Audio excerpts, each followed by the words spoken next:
This team is going to make me lose my hair. A trade that I hate to talk about, an insane loss, all coming up here in the Locked On Sabres podcast. Your Locked On Sabres, your daily podcast on the Buffalo Sabres. Part of the Locked On Podcast Network, your team every day.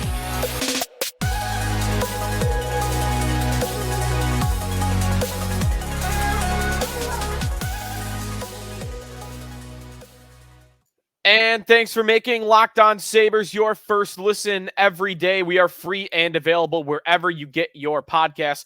Part of the Locked On Podcast Network, your team every day. Today's episode is presented by Game Time. Download the Game Time app, create an account, use the code LOCKEDONNHL for $20 off your first purchase. Be sure to check us out in our group chat, the Sorties group chat. All our sorties are not happy after the last 24 hours for the Buffalo Sabres. Join subtext.com/LockedOnSabres. Again, that is joinsubtext.com/LockedOnSabres.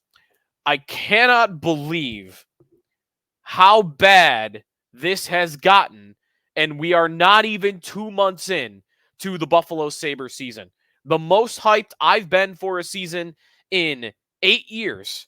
And it's getting to this point where I feel like I'm going to explode because of, one, what they're doing on the ice, and then two, their actions in response to it. We've got a trade to talk about. Eric Robinson of the Columbus Blue Jackets. I know what all you are saying. Who is Eric Robinson? We'll tell you a little bit about it, and I'll tell you why, amazingly, I did not think it was humanly possible for the Sabres. I've been saying for days now, maybe even weeks, it's been a year, going back to last year, that this team needs to do something to take a step in the direction of making the playoffs. They talk like they want to make the playoffs. Show me an action that says you're ready to go from development to winning, because that hasn't happened. And I didn't really think they could draw up a trade that they could pull off that would make me wanting them to make a big trade for over a year to do something that would have me mad at it. But that's where I'm at with this Eric Robinson trade. We'll talk about him maybe even right here at the top. Why not? I mean, we've got the game to recap, right? 5-3 at the hands of the Red Wings. You get down 4 goals in the first period. You get down 2-0, in the first period. You let 2 more in the second. And again, you're playing from behind. 3:40 into the game. Robbie Fabry and sets up Dylan Larkin. Larkin makes it 1-0. 5 minutes later, Robbie Fabry puts one in the back of the net, and it's 2-0. And just like that, Howard Simon was texting me and Jeremy yesterday that he was going to the game, and they were a little bit late getting there. And by the time they sat in their seats, it's 2-0. You don't even want to be there at that point. I mean, you can't miss a second, because you'll miss all the seconds where they're tied. Because by the time you get to your seat, the game's over. You're not even going to want to be there. It's just unfathomable how bad they are in the first few minutes of games. They have now given up 13 goals in the first 5 minutes of game action through 26 games. Every other game, they're giving up one in the first 5 minutes. And in a lot of those, they then allow a second one pretty quickly after, and they're digging from a hole. They're digging from a giant hole that they can't escape. And that's kind of what happened last night. They got even bigger into a hole, 4-0 at the hands of the Red Wings, and they played great after that. They scrambled back. They scored 3. Jeff Skinner was playing like a madman. He had the Red Wings chasing him around the ice. He scored 1. He set up Middlestat on another one. Skinner was someone that performed last night and almost willed them back to victory. But hey, too little, too late, right? Like, you just got in too big of a hole. Even if you had only given up 2, you might have had a shot at it, but they gave up 4 and weren't able to climb out of that hole. Larkin puts one in the empty net after the Sabres failed to score on that power play. 6-on-4 instead of 5-on-4. To me, it doesn't even matter. There's so many bigger issues at hand with this hockey team. Again, it's unconscionable that they are the second worst points percentage in the Eastern Conference. They have the second worst goal differential in the National Hockey League. They have 9 points to make up over Detroit the rest of the way, and the Red Wings have 2 games in hand. That team has not only passed the Sabres, they have far and away passed the Sabres. I still don't even think they're that good, the Red Wings, but who cares? You can't make up, let's say they get 2 of points of the possible 4 that they have in hand on the Sabres. You can't make up 11 points. This team's not capable of that. You're already digging yourself a hole where you got to play a 110-point pace the rest of the way to make the playoffs. They're not scoring goals. They're turning the puck over in their own end. And listen, Luukkonen's been good, but if Luukkonen's not in net, their goaltending's just as bad as ever. Eric Comrie, who I had the numbers going into that game, had allowed 13 goals. 13 goals on 70 shots since returning from injury. He allows 4 more on 27 shots. So now you could do pretty simple math here, right? He's at 97 shots against since returning from injury, and he's now allowed 17 goals. 17 goals. It's pretty close to an .830 save percentage, which is like, man, those .830 wasn't even good in the 70s when goalies didn't know that they were supposed to go down to make a save. Comrie, I mean, I said this last year, when he let up 10 goals against the Stars, and then I retracted it when he had a good preseason and a good first game against the Islanders this year. But now I want to go back. I was wrong to retract my original statement that I made on Comrie after giving up 10 to Dallas last year. The guy should never play for the Sabres again. I don't need to see him play for the Buffalo Sabres again. I don't know what the point is. He has never been a regular NHL goaltender. They gave him a shot at it, and he failed. So move on. Find a place for him to play. Call up Devin Levi, because you can't have Eric Comrie playing in net anymore. But again, he's not even the biggest issue because he's the backup goalie right now. The blue line, especially the third pair, gives the puck over at will. The top 3 lines not scoring above their weight.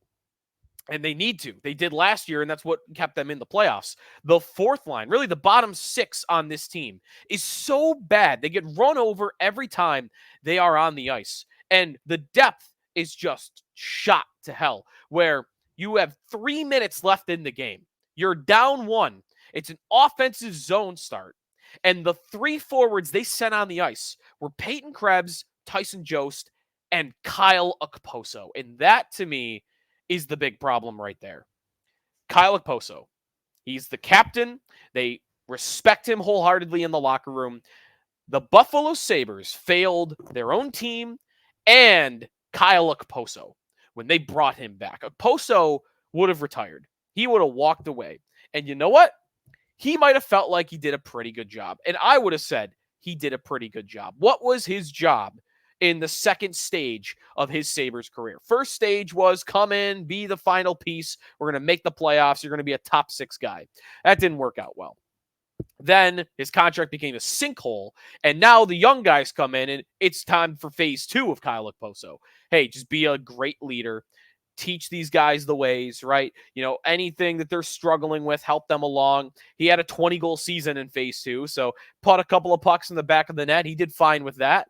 And then his contract expired, and they had the chance to move on right then and there, and it would have all been great. It would all been fine, right? Like, he would have walked off and probably felt pretty good about how he finished off his Sabre career, even though he didn't get to the playoffs. And he was pretty productive towards the end. Again, he had that 20-goal season. Last year, not so much. Might have felt okay. But they had to go and bring him back, because now they're going to get themselves in a very awkward situation, is the way I see it, where he can't be on the ice anymore. He's too slow. The game is too fast for him now. His feet are gone. And you saw that on, maybe it was even that shift that I'm referencing, 3 minutes to go last night. Down 1, and Okposo's on the ice. And you got a 3-on-2 going at the Detroit Red Wings. And Okposo's got the puck on the left wall. He tries to cut to the middle, because you know what? That is the right play. You cut to the middle, your two other forwards drive to the net, and you could either pass it to one of them or you could shoot it, and then they're in position for a rebound. Okposo does what he's supposed to, cuts to the middle, and he gets caught from behind. That didn't used to happen to Kyle Okposo. He was never even that fast of a player in the first place. But the game, the speed is outmatching him. You should not get caught from behind like that. Puck goes back in the neutral zone, and they don't even register a shot attempt on a 3-on-2 when they're trying to get within one. And it was because they have a 35-year-old player that does not belong in the NHL anymore, that they're trying to put out there more and more because he means a lot to the locker room. And this would have been the time to move on from him because the season had ended and, you know, it was a development season. They wanted to label it as that, even though they almost made the playoffs. The next year was a winning season. It's time to make the playoffs. It's time to turn the page, right? It would have been a perfect time to pass the torch, right? All right, guys, I got you this far. Here you go. Take it the rest of the way. Come on. That was perfect timing. And on top of that, Olofsson and Girgensons, who we've talked about, the fact that all three had to be brought back. Okposo's the one I'm picking on from last night because he's the one that's on the ice playing important minutes.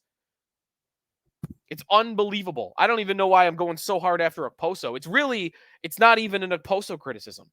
It's an Adams criticism. You didn't have to bring him back. You didn't have to bring Olofsson back. You didn't have to bring Girgensons back. They've brought back the same team. The same team. Where was the action to try to get better? Detroit did it. Traded for Alex DeBrincat. Ottawa's done it repeatedly. Everybody does it. Pittsburgh did it. Trading for Erik Karlsson. I don't need you to do that, but everybody made their move. The Sabres sat in their hands and did nothing. They signed 2 veteran defensemen who stink.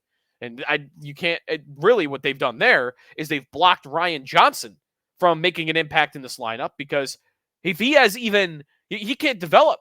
He can't develop on the ice in the NHL because if he has even a little bit of a shaky game, he's out of the lineup for Erik Johnson and Connor Clifton. But those two have a shaky game every night. And they've been scratched, once? It's an unfair system they have right now on the blue line with those 3 guys. And it is unbelievable to me that we are still here watching Okposo play important minutes. And I don't know how much longer that's going to go. Granato keeps doing it. He doesn't have a lot of options, but hey, you know what? In this Red Wings game, Isaac Rozan was playing pretty well. He had a nice move where he cut to the net and almost scored. He had a shot from the point that found its way through and could have found its way in. He played limited minutes. He wasn't unbelievable, but the guy was moving his feet. And I guarantee you on that 3-on-2, he would have got to the middle and got a shot off, or at least tried to make a play. Why wasn't he out on the ice? I'm not an Olofsson fan at all, but he's been playing better as of late. Why wasn't he out on the ice? They're valuing too much the continuity or the locker room stuff, just whatever it is. Man, it's showing up on their play because if their top 6 isn't scoring, they're dead in the water. They're not scoring any goals if their top 6 doesn't do it. They added to their bottom 6, and it actually makes me kind of mad for what they did. We've been wanting a trade. Let's get to it. Quick stats real quick before we do. In this game against the Red Wings, the Sabres outshot them 32-27. A lot of that because they were trailing for a bunch of the game there. They really took over in the third period. Power play, the Sabres went 2 for 5 on the night. Detroit 1 for 4. Comrie, again, 22 saves on 26 shots. So there you go. Jeff Skinner will goal and an assist. I thought was pretty bad in the first period and a half, and then really took the game over. Had the Red Wings chasing him around in the second and the third. Eric Robinson. All right, let's talk about this guy they traded for. It's coming up here on the Locked On Sabres podcast. We are presented here by Indeed. When you're drafting your fantasy team, do you ever wish you could do the same thing with your business team? If you're building a roster to win the league, you need Indeed. Don't spend hours on multiple job sites looking for candidates with the right skills when you can do it all with Indeed. Find top talent fast with Indeed's suite of powerful hiring tools, with Indeed Instant Match assessments and virtual interviews. If you hate waiting, Indeed's U.S. data shows over 80% of Indeed employers find quality candidates whose resume on Indeed matches their job description the moment they sponsor a job. With an instant match, as soon as you sponsor a post, you get a short list of quality candidates whose resumes on Indeed match your job description. You can invite them to apply right away. Indeed knows when you're growing your own business, you have to make every dollar count. That's why with Indeed, you only pay for quality applications that match your must-have job requirements. Visit Indeed.com/lockedon to start hiring now. Just go to Indeed.com/lockedon. Indeed.com/lockedon. Terms and conditions apply. Cost per application. Pricing not available for everyone. Need to hire? You need Indeed. Back here on the Locked On Sabres podcast, jump into our group chat, join subtext.com/LockedOnSabres. Locked On's launched the first ever national sports 24/7 streaming channel on YouTube. Locked On Sports Today is here for your 24/7 covering the top stories of the day with the local experts of Locked On, plus our national shows covering every league. Go to Locked On Sports Today on YouTube and subscribe to the first ever national sports 24/7 streaming channel. The Sabres make a trade. Eric Robinson to the Sabres from the Blue Jackets for a conditional 7th-round pick in 2025. Basically, nothing. They basically acquired a player for free. A player that clearly by this trade, the worst team in the East, Columbus, the only team worse than the Sabres so far this year, didn't want any more to do with. Done with them. That should say something right then and there. In 7 seasons with the Columbus Blue Jackets, I really should say 6 because he only played 1 game in that first year. In 6 seasons with the Columbus Blue Jackets, 38 goals, 82 points in 266 career games. He's played in the AHL. He's played in the NHL. He's been a little bit back and forth. Last year, a career high, 12 goals. 3 of which came against the Sabres. He did have a hat trick against the Sabres. 1 was an empty netter last year. So Sabre killer, Eric Robinson, has never played more than 14 minutes a night in the NHL. So we're talking about a 4th liner. Looking at some of the advanced numbers, he doesn't really generate a lot of chances. He doesn't really do anything well defensively. He gets penalty kill minutes, but none of the numbers show that he's very good at it. So I thought Hockey Viz, one of the analytics sites, put it perfectly in a tweet. Eric Robinson is he's a hockey player. Yeah, that's really it. It's really all you can say about him. He plays hockey. Doesn't do a lot. You might not notice him on the ice doing anything good, but he's a Buffalo Sabre now. He's going to meet the team in Boston, and it's almost like they're trolling everybody. It really is. It's almost like they're just twisting the knife because. I said this on our last show. The fans deserve a trade. They deserve a sign that the organization is awake and isn't sleepwalking through this rebuild, which we still have to call it, by the way. Until they've actually built the thing, they are rebuilding. They're still suffering. Okay. Are they sleepwalking? This is what? A nobody guy that doesn't play a lot of minutes for the worst team in the league and doesn't do anything for the worst team in the league. And now he's a Sabre and they sent Brandon Byro down to Rochester. Okay. Is he any better than Brandon Byro? I don't even think Byro's that good, but I think this might be a guy that in a week we're saying, yeah, just send him to Rochester. What is he doing here? I thought Joe Marino, charging Buffalo, deserves a lot of credit for his tweet yesterday where he said that, and trust me, any day now within a week, Adams is going to make his Scott Wilson trade. Scott Wilson was a guy that Jason Botterill traded a 5th-round pick for when things were starting to break down. And, he was a 4th liner that never did anything in his career. Oh, guys, look what I did. We're trying to improve the team. 5th-round pick for Scott Wilson. This is that. This is all that is. It is, hey, I did something, even though it really is absolutely nothing. It's not going to make any impact on this team. And if anything, I can make the argument it's going to make a negative impact on this team. I kind of can't believe that they made this trade. Again, it's like they're trolling because this is what this is going to do now. Eric Robinson is another body in let's say it's a crowded forward group. It's not a great forward group. There are injuries all over the place, but it's crowded. Jiri Kulich can't sniff the lineup. He did it one time, and he only got one chance in a game that got blown out, and that was it, right? and Roseanne can't get minutes on this team. Okay, fine. And eventually Quinn's going to come back, and eventually, or Thompson's already back. Greenway's going to be back, and Tuck's going to be back, and we've got all these bodies. And the only place you really can add is if you do something at the top, right? Like a big improvement. Because otherwise, this guy's not playing for them for much longer. But what he is another body that they could convince themselves, hey, we're good at forward. Look at all the volume of players that we have. That's what he does. To me, acquiring him further prevents them from acquiring someone of real impact, right? Like, they convince themselves, hey, we don't need to trade for Elias Lindholm, for example, because we did this. Bottom of our lineup, it'll push guys up, more depth, we're good. We won't ask as much of guys in the bottom with the kids, right? I don't know what it is. I don't know what they were thinking with this trade. It doesn't do anything.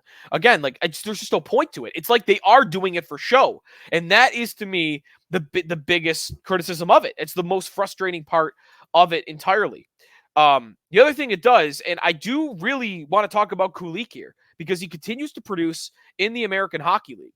And he didn't really get a fair shot to show what he's worth as a Buffalo Sabre. Again, one game where they were getting blown out by New Jersey, and it's really hard to gauge what he did. And he only played 14 minutes. You've seen him for 14 minutes in the NHL.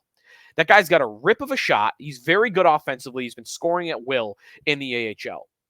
And this is one more body blocking him getting to the NHL. That's what Eric Robinson is to me. He is a wall, another layer of a wall that is preventing Kulich from getting to the Buffalo Sabres. And they need him. They might need him to come in and how about be a guy that's out there with less than 3 minutes to go to tie a hockey game instead of Kyle Okposo. How about that?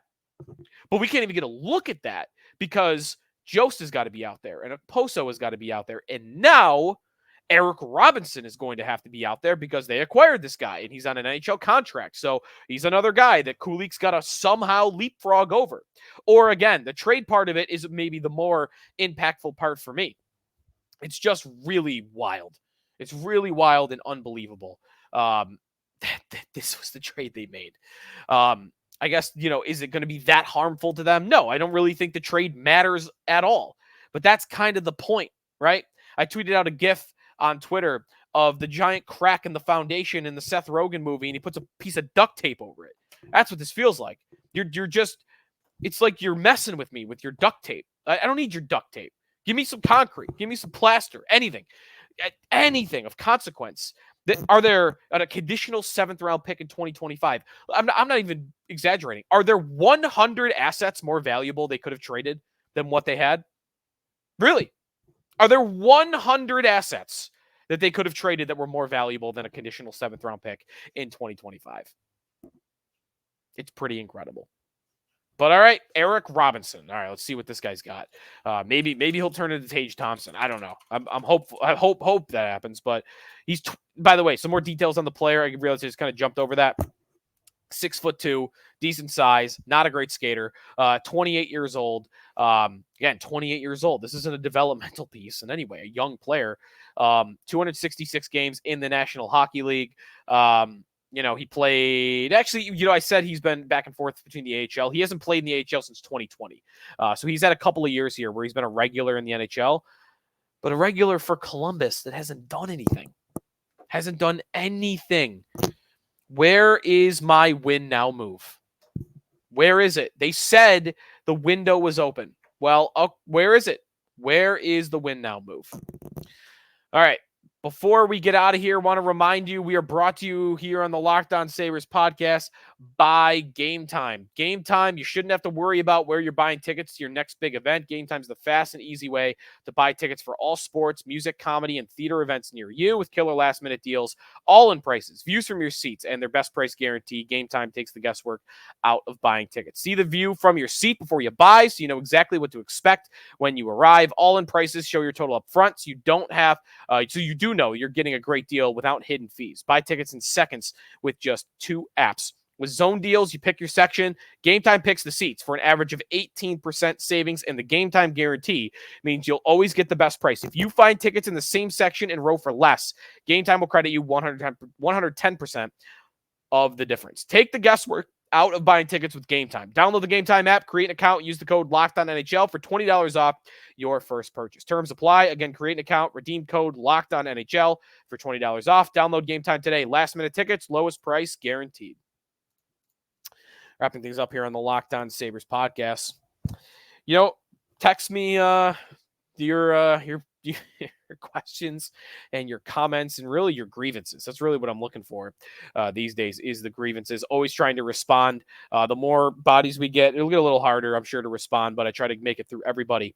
Join subtext.com/LockedOnSabres. And again, Locked On's launched their first ever national sports 24/7 streaming channel on YouTube.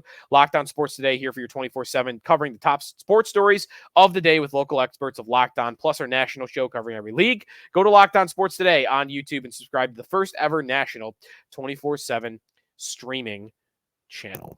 Sabres and Bruins coming your way tomorrow night, and we'll preview it tomorrow. Doesn't get any easier at all. They're about to play the best team in the East, and hey, maybe they'll stun the world, or maybe the losing streak will reach 5. We will see. Thanks for listening here on the Locked On Sabres podcast, making us a part of your first listen every day, part of the Locked On Podcast Network, your team every day.